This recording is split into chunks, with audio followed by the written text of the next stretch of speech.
Hey, it's Randy Patrick here with the Cash Flow Bailout System. Hope you're doing well. Hey, we're going through a lot of topics that to me indicate that we are moving into another housing crisis or housing bubble. Now, there's a lot of factors that are going on here, and I'm going to sort of identify a number of them through the several video series, and you can take it for what it's worth, but in the end, how I position this is the fact that we do have a crystal ball because we've gone through a complete cycle now. We've gone through a massive appreciation and a massive depreciation, so we've hit the peak, we've hit the bottom of the trough, and it's worked its way up right now. And I believe in a lot of markets, they are overvalued, and we're plateauing, and it's going to turn and sort of come down again. We're at that point. But I'm going to give you a bunch of factors or things that have occurred recently in the housing market that to me is just like a repeat of when it happened before. And again, take it for what it's worth. Are things exactly the same? No. Are people trying to say it's not going to happen because there's more controls, etc.? Yes, they are. But just realize that it's almost like you can go back in time and list all the reasons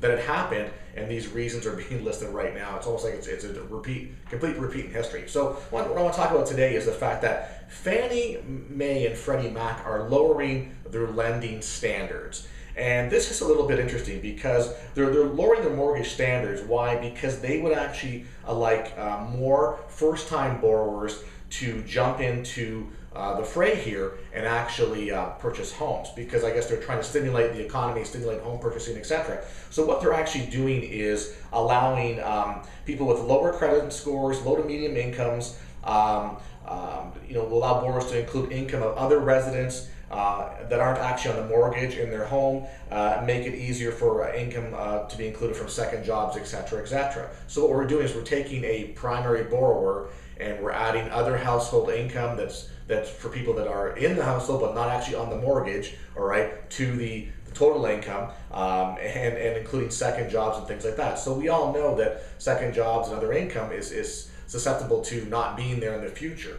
So this is an example as to what they're trying to do. Again, home ownership rates at a 51-year low, so clearly they want to stimulate people buying more property, etc.